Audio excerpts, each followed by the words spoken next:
Hello, and welcome back to The Director's Cut, brought to you by the Directors Guild of America. Remember to subscribe to our show wherever you get your podcasts.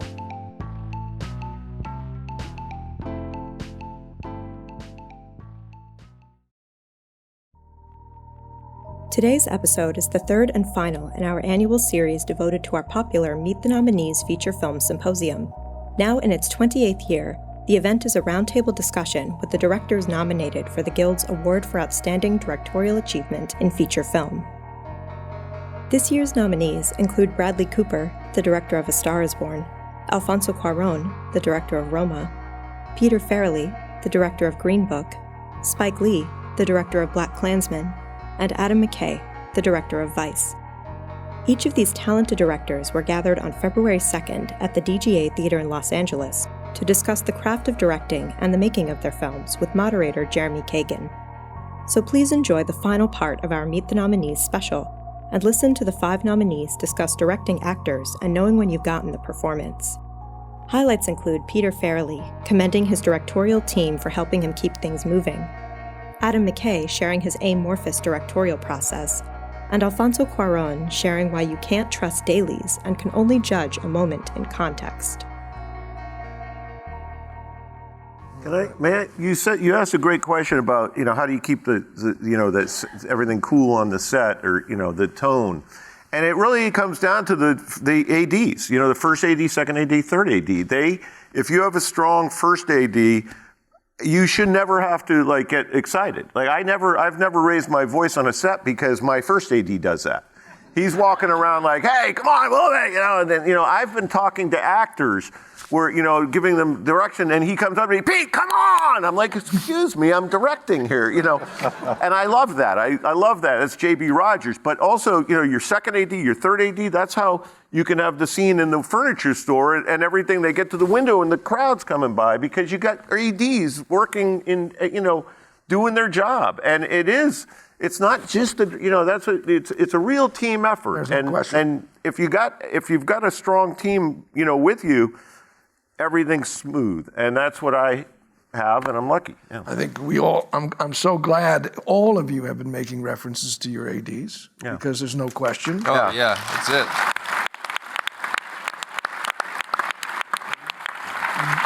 There's a reason why they're called assistant, because that's our assistant. But where do you position yourself, Peter? Where do you position yourself on the set? Where are you? I'm usually at the monitor, but sometimes if an actor needs me, I'm up there. But I usually stay back. But the monitor is pretty close to where they are, and I can kind of see more through the monitor. Sometimes when I'm working with my brother's at the monitor, and I'm up with the actors, and then after each take, I walk back and we talk. And the truth is, he probably sees more than me because I'm looking at, I got camera guys and booms and all sorts of stuff that are, distracting me. But he's just seeing what's in that frame. And so I just check in. What's with this? And then, I'd come back and talk to them. But And when you want to give a note to a performer, how is the process, particularly if you wanted to change something? Okay, well, that's a really interesting question. I ask every actor when I'm working with them, I say, do you mind line readings? I'll ask them right up front, because I have a habit of just doing it without thinking. I'll just, what no good? I'll say something like that. And there are, I'd say 90% of actors are fine or even love line readings. I remember doing Kingpin with Woody Harrelson. He just basically, how would you do it? How would you do it? All day long. I was helping him find it. But other actors, they're annoyed by that because they're like, hey, you're stealing my thunder here. Let me find it. And in this case, I had 2 very different actors. Viggo was looking, go ahead, show me how to do it. Is that right? Say it. He would say, and I say, what, no good? He goes, and he'd say, what, no good? I said, no, what, no good? And we'd go back and forth like that. Whereas Mahershala, I would never do that. That would get in his head if I ever gave him a line reading. So I would just discuss, I think you could, take it down a notch, or, you seemed angry there, and I don't think you should be.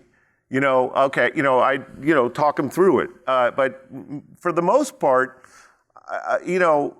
It's rare that I give a line reading, but I like it when I have to. But I won't if it's going to get in a guy's head.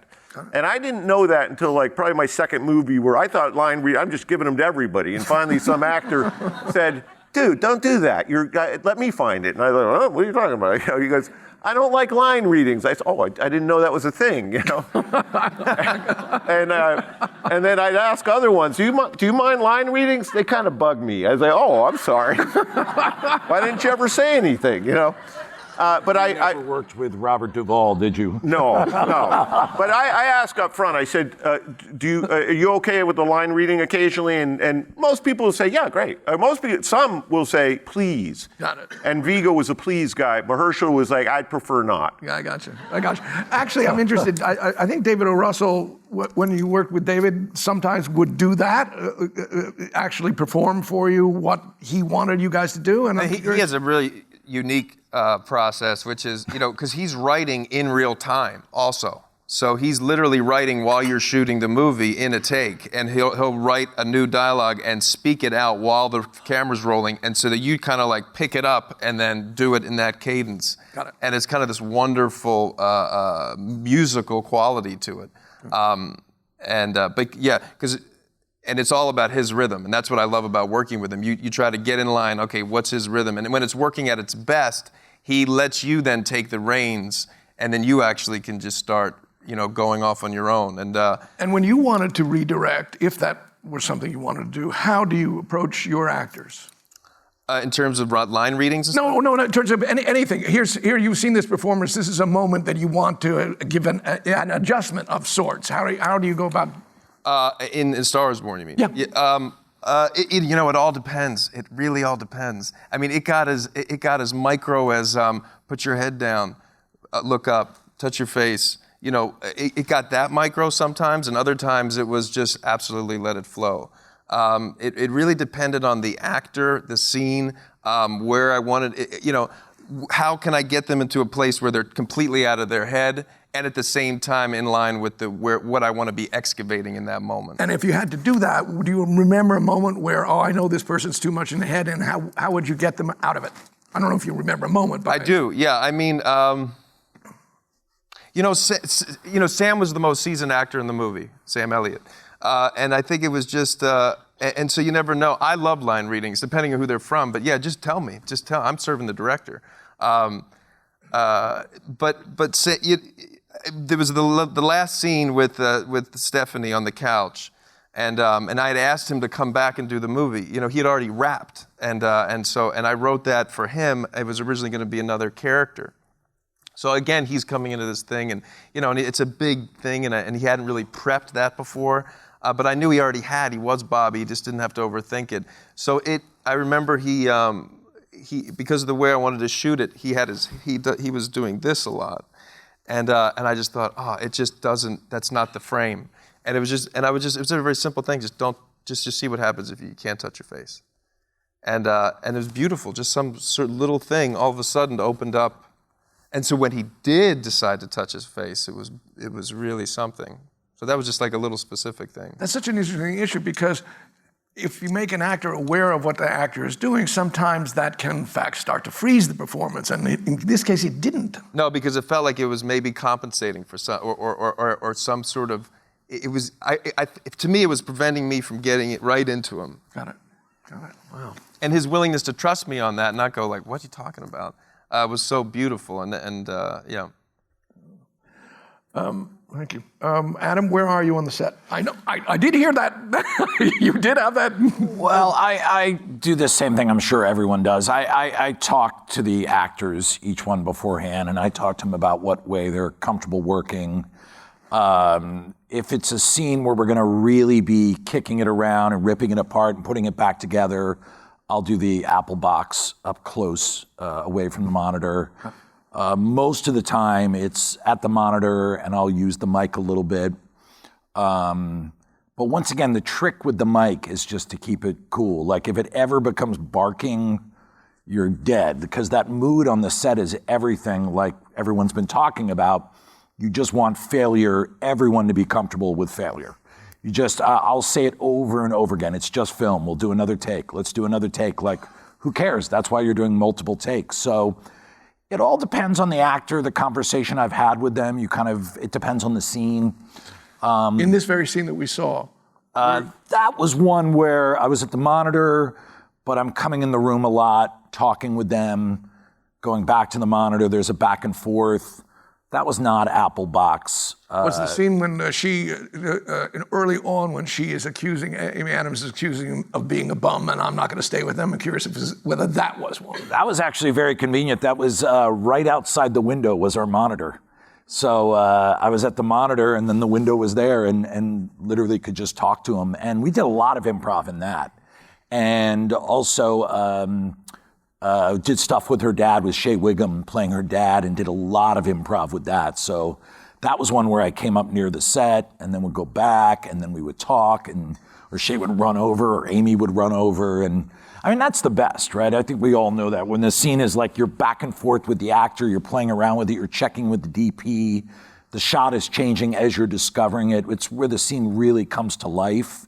And it is that thing of until the day you never fully know. And we showed up in that weird house like an hour and 40 minutes outside LA, and there was this beautiful breeze blowing and you could see this field out the back window, and everything just sparked immediately for the scene where Amy's yelling at Christian. And when you want to give a readjustment or an adjustment and you actually know you want something different, I don't know if that even happened here, what kind of language are you using? Where by that time most of the time I know the actors so well I could speak pretty nakedly. Like I could just say exactly like Bradley was talking about, like, hey, the frame is more here. Just be aware of it. The beautiful shots here. Also, Greg Fraser, my DP, all of us are really comfortable. And sometimes I told Greg, I go, you can have them move a little bit. You're allowed to give that direction. Like, hey, lower your left hand a little bit, that kind of stuff. So it all gets really familiar. Now, if it's an actor I haven't worked with before, then I'm a lot more cautious. Then I come and I talk to them off to the side. I would never give them a note or a line reading in front of everyone because I want to make sure they're protected. And I'll just go off to the side and go, hey, try this, and have the conversation privately and then run 2 or 3 more takes.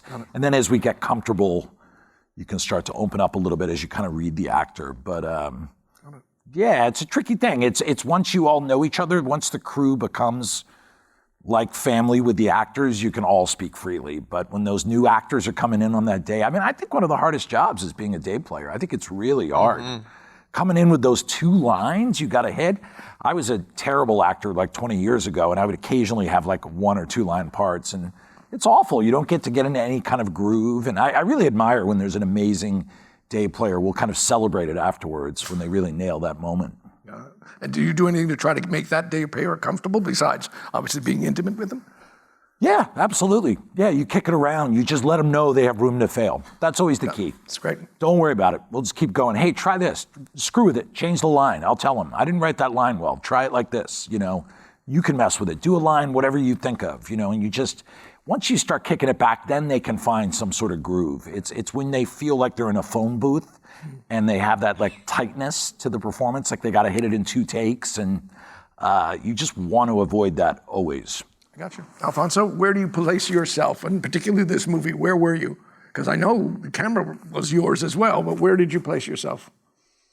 I like to be with a small, tiny monitor, and in an Apple box, or standing as close to the camera or as close as possible to the actors. I try to avoid seeing being checking the monitor because I'm interested in reality. The camera is just registering that reality, and also I have this maybe superstition that I said, whatever is in the camera, I'll see many times. I can see many times after. But what is here, I'll only going to experience once in my lifetime, So I try to be part of that. And it's, at least for me, it's very difficult to see actors in the monitor. I like to see the flesh. I like to see. Yes, aren't you the DP on this film? This was the thing. Now in this one, if I had a static camera, that I have checked the frame. I know, everything about the frame. Then I would do just as always. But did you operate too? No. You didn't operate? No. Just the DP. No, and I'm not. Galo Olivar is a fantastic operator. I'm not a good operator.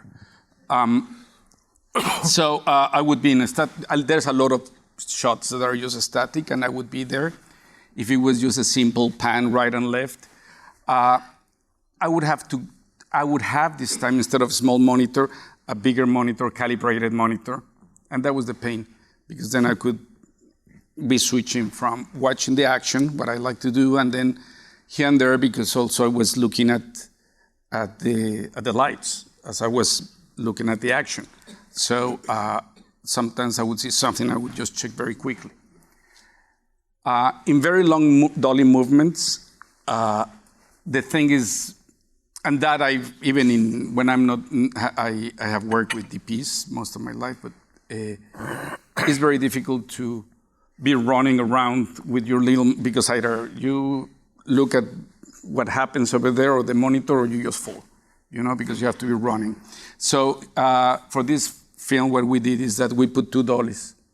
One was for the camera, and the other one was for me with a monitor on the side, so I could be looking at both things. You ride on a dolly too? In that separate dolly. Okay. That was just before or after the other dolly, for the very long dolly takes. And when you want to give a note, when you wanted to give a note to your actors, what's your process? Depends. I mean, in this film was very different than the other ones, because as everything was about talking with each actor separately, so the other ones wouldn't know all the different variables that we were going to throw. I would just go and give the specific instruction. I find myself a bit more comfortable with actors rather than, sometimes it's practical stuff, and I get it, let's do it a little faster, or just a little faster, or just please don't go into that place, or whatever. But if it's about something about performance, rather than saying I want you more angry, I would tell the grandmother, that that kid reminds you of your ex-husband who was abusive.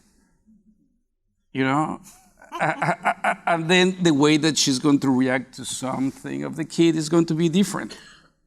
That kind of stuff. Got it. In essence, you're not asking. As long as what you're telling is organic to what you understand that the character is, Yes. No, it's not inventing things right and left just to try to get a... But you're not asking, in essence, for the emotion. You're setting something up in that actor, playing that character. Because I feel that then is something that comes from a deeper place. Exactly. It comes from... is part of the actors, if it's a trained actor, is the understanding of his character. But a trained actor, that understanding of his character is going to be connected with his own emotional life and how he manages emotions. Let me ask you about a very specific scene in performance, which is when she is giving birth. Yeah. If I remember correctly, there's no cut. And this performance, her performance, I found astounding. How did you set that up? What did you say to her? Yeah, by that time, because we were shooting in absolute chronological order, the first few days, Yalitza was kind of nervous, and it's really amazing. I mean, the work of Yalitza is amazing because very soon, and before the end of the first week, she understood everything about the movie set. She understood the job of everyone, how the little tricks, the little, we are always doing little tricks in order to achieve things. But also, by week 2, she started understanding building up her character. And it was really amazing to see how she was really creating something that it was completely different than herself. And that was in a very instinctive, but also generous, but super intelligent way of this woman.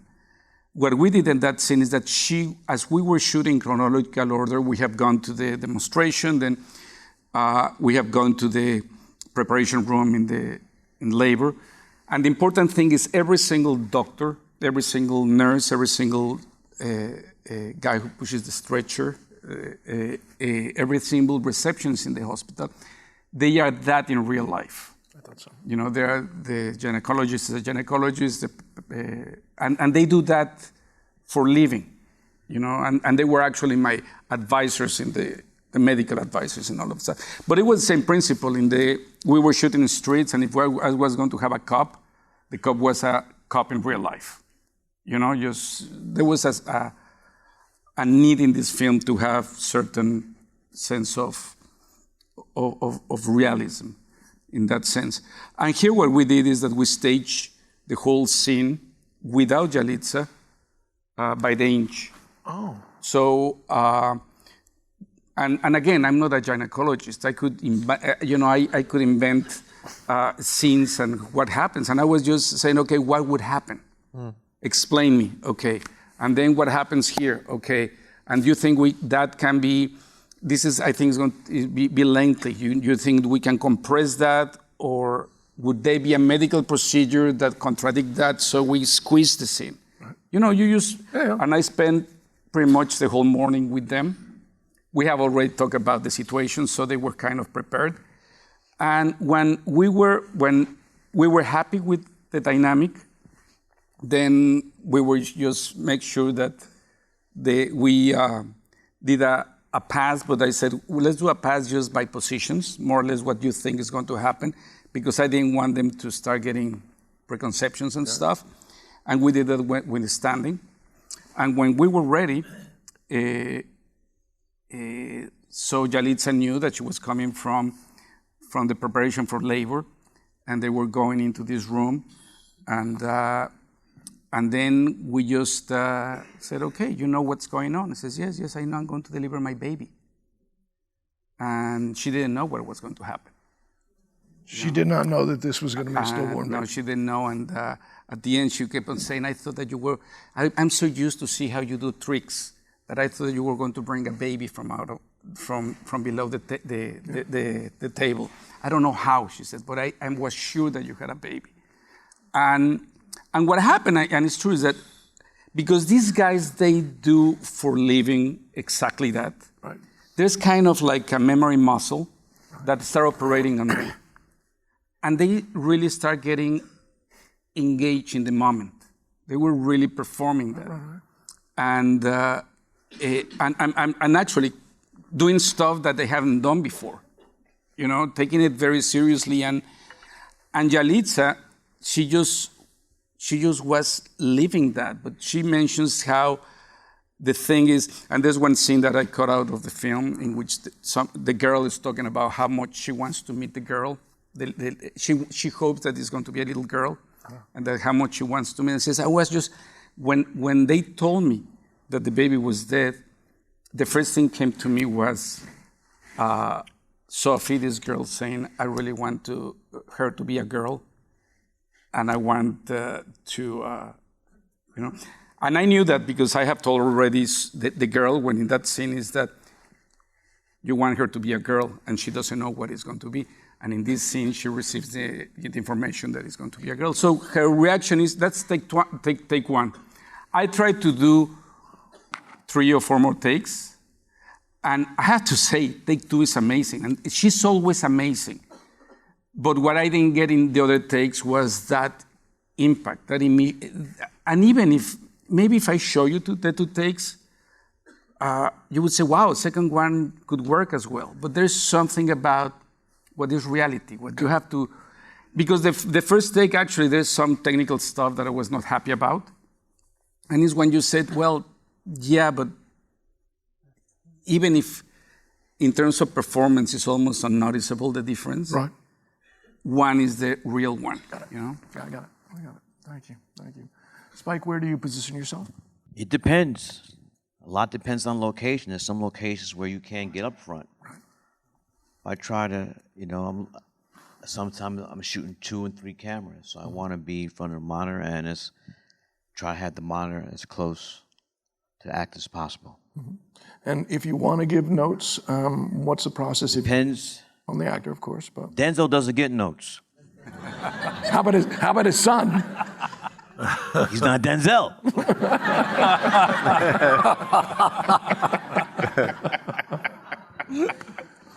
Depends who the actor is. Yeah, of course. You know, depends who the actor is. So this is simple stuff, you know, I could yell it from the monitor, but there's more subtle stuff is something where you just whisper in the actor's ear. You know, it's not for public consumption because it can be embarrassing. So you never want to embarrass, because you embarrass actors, you lost them. They're gone. They're gonna phone it in.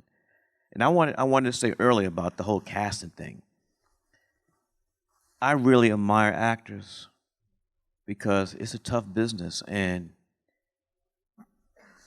they come into the room and, you know, you see in their face that, you know, like, damn, I gotta get this part.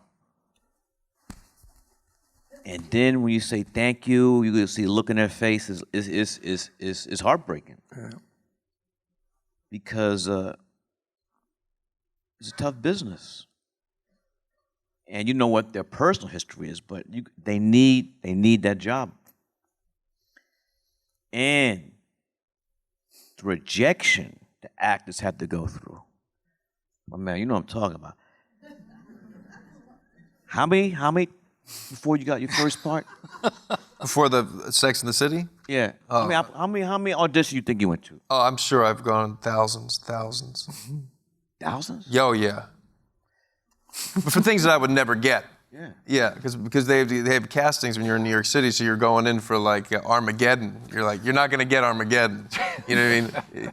You know, Pearl Harbor, the Ben Affleck role. It's like, yeah, I was never going to get that. Yeah, Spike, but they have to do those things. But let me finish though, please. please, if I may. It's just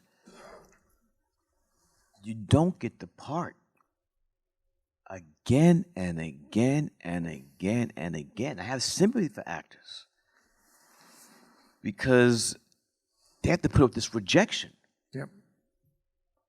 And it's amazing, they aren't crazier than they are. But I understand it. To be told. And here's the thing. When you know you're right for that role, but for some other bullshit reason, you're not too small, too large, has nothing to do with the acting. That's the killer when you know that then you see the film like, that's who they chose? And you could be the best you can be, and then you have to understand that it wasn't you. You weren't there looking for, or whatever it is. And so I just give a shout out to the actors. If there any here in the room, because it's tough business. Tough business. One more thing about actors, and this amazes me, and they're not all actors, they have different styles, but there are many actors who want to keep feelings, they want to know how to get them. Like they want to have access to like the moment. Remember the feeling you had when you heard your mom died in that car wreck? Well, they want to be able to get there, and they keep that. And the rest of us, we throw that away. We block that. We bury that stuff. And they keep all these emotions. And that is part of the nuttiness of some actors, is that they've got so much up there that they can draw from to move their emotions all over the place. And I don't have that. That's why they're there. That's the job. That's their job, and I admire them too. And it is the hardest job, I think, on the set is what they're doing. And it is such a hard profession, and it's Of course, directing is an easy profession, as you're all proving to us how easy. Here's my last question, although I wouldn't mind spending the rest of the afternoon with the five of you, because I wouldn't mind it. But here's the question, is when do you know, in a take, you've got it? So you say, I'm moving on. Spike? It depends. I mean, there's not just one answer. I mean, we run out of late? We run out of light? All that depends. If you have time, sometimes you can have the luxury. But if Maddie, Labatique, if Ellen Kuras, if, my DP say, yo, Spike, we lost the light, then that's it. So it is so much stuff is situational. And it's the director's job, I feel, to be adaptable to the moment that you're in. So it's not just like this the way we do it. That's not the way. It's what there's a whole lot of variables that go in that impact the decision you have to make.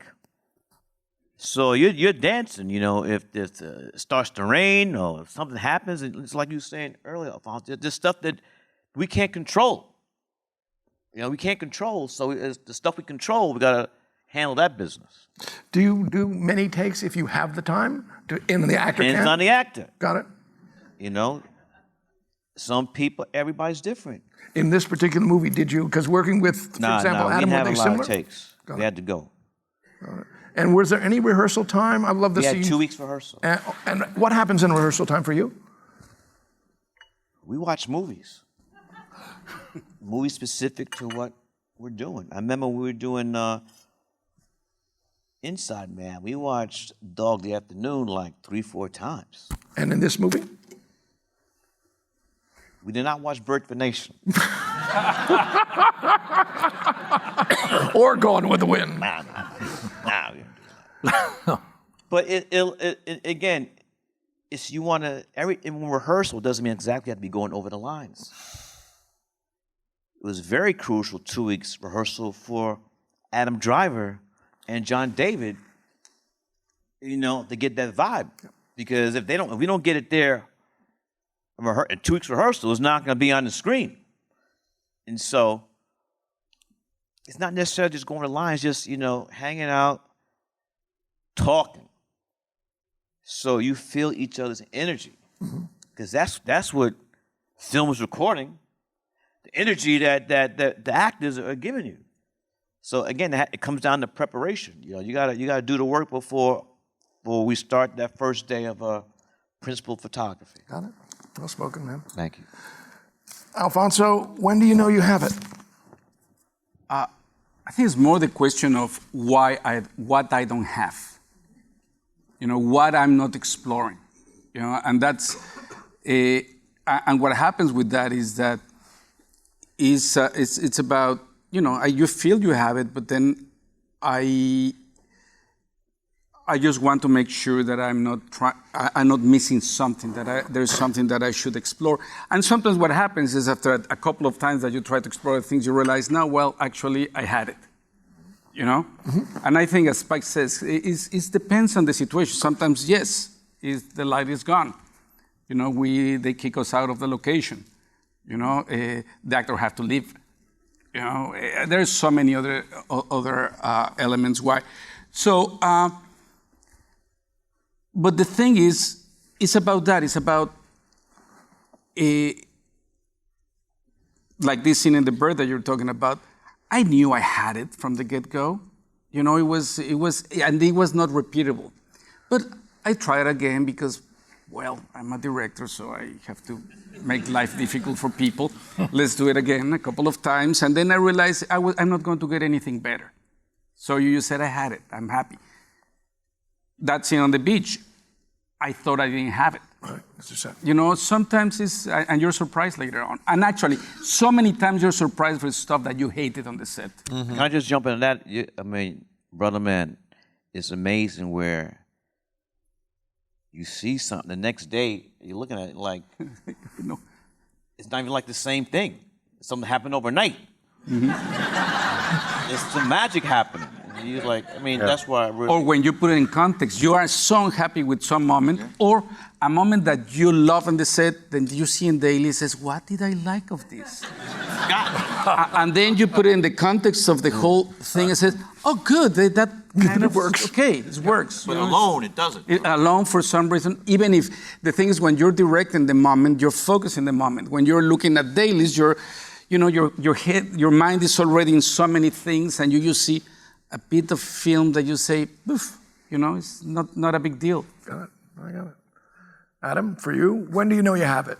I think it's that fine line between like a reasonable amount of variations, too many variations, and too few. You know, it's in that sense of, I think early on when I started directing, we got way too many variations. Like we would get different actors, line readings, we would get variations on the shot, we would improvise 4 or 5 different ways the scene could be. And literally the first movie we did, we had enough footage to cut a second movie out of it. That's how much improv we did.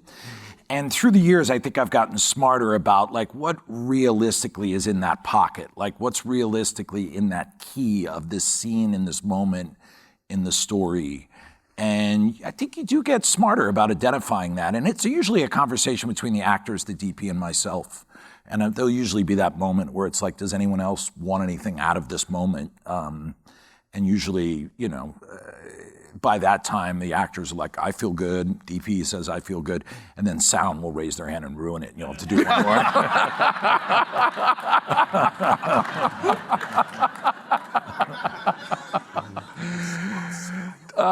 I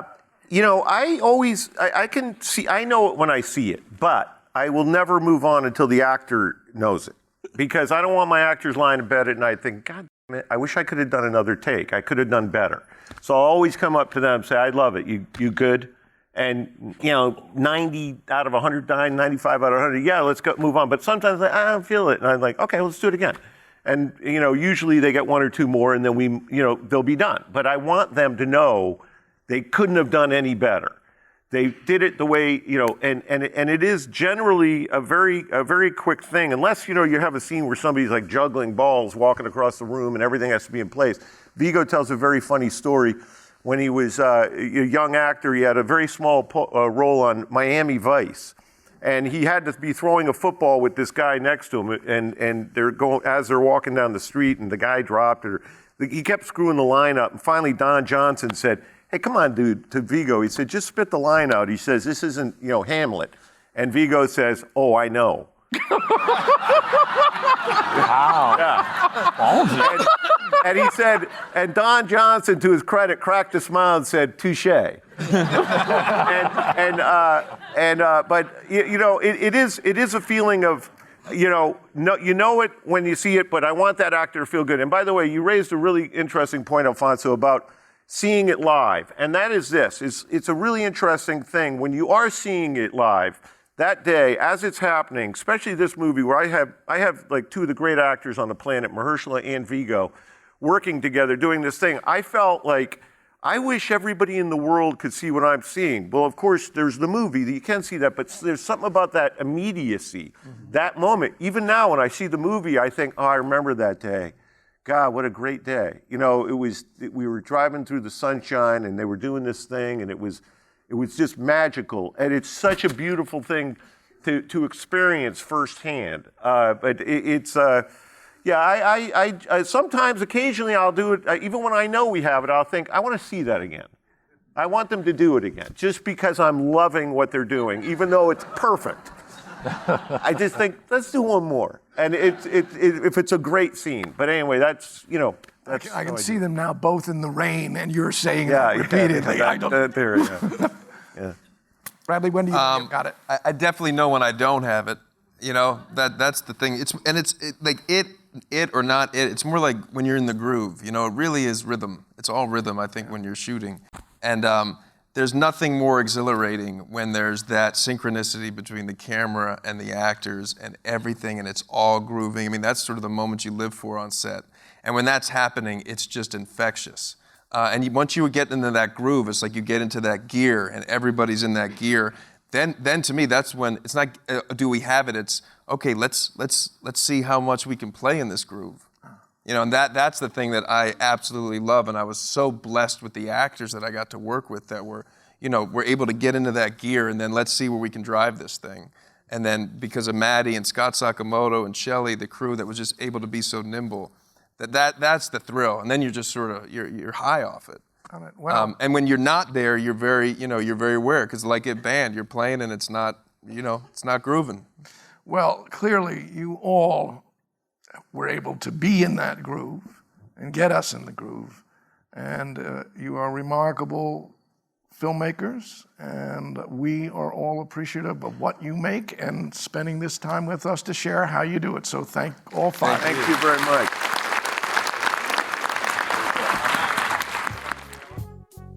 We hope you enjoyed listening to part 3 of this exclusive discussion.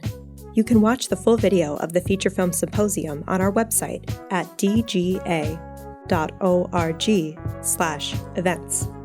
Past episodes of The Director's Cut are available wherever you listen to podcasts, and be sure to click subscribe so you won't miss an episode. If you're enjoying the podcast, please like, share, and leave us a review. We'd love to hear your feedback. Thanks for listening, and we'll see you next time. This podcast is produced by the Directors Guild of America. Music is by Dan Wally.